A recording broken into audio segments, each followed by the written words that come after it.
નમસ્કાર દોસ્તો, ઠાકોર સમાચાર યુટ્યુબ ચેનલની અંદર હું તમારું સ્વાગત કરું છું. દોસ્તો, જેમ કે અત્યારે હાલ જેમ કે સોશિયલ મીડિયા ઉપર જેમ કે ઠાકોરની જેમ કે દીકરીનો વિડીયો વાયરલ થઈ રહ્યો છે, તો ચાલો તમને આખો વિડીયો બતાવું કે દોસ્તો જેમ કે દીકરી શું કહેવા માંગે છે. દોસ્તો, પહેલાં તો આ વિડીયોને વધુ લોકો સુધી શેર કરો અને ચેનલને પણ સબસ્ક્રાઇબ કરી લેજો, જેથી કરીને દોસ્તો જેમ કે ઠાકોર સમાચાર જેમ કે તમને સૌથી પહેલાં તમને જોવા મળતા રહે. તો ચાલો તમને આખો વિડીયો બતાવી દે કે આ દીકરી શું કહેવા માંગે છે. ભારતી ઠાકોર કાંકરેજ છે અને મારું ગામ કુવારવા છે.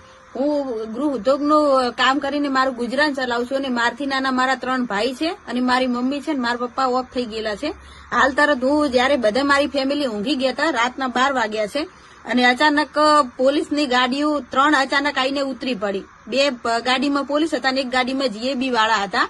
અમુકને અડધાને પ્રાઇવેટ મતલબ ડ્રેસમાં હતા અને ડાયરેક્ટ મારા ઘરે ઘૂસી ગયા અને ડાયરેક્ટ ઢાબા ઉપર ચડી ગયા.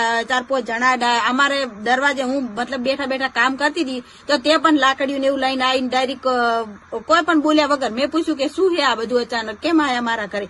ઓછામાં ઓછા 20-25 જણા આવીને ડાયરેક્ટ ઉતરી પડ્યા. તો અચાનક રાતના 12 વાગે અહીં કોઈ પીના લેડીઝ ના ઘરે આવું. મારી મમ્મી છે, વિધવા છે, હું નાની બેન છું, મારી નાની ભાભી છે, બધા મારા ઘરમાં ગભરાઈ ગયા. આજુબાજુ વાળા પલોટવાસમાં કોઈના ઘરે પણ નથી ગયા, ફક્ત એક જ અમારા ઘરે આયા રાતના 12 વાગે.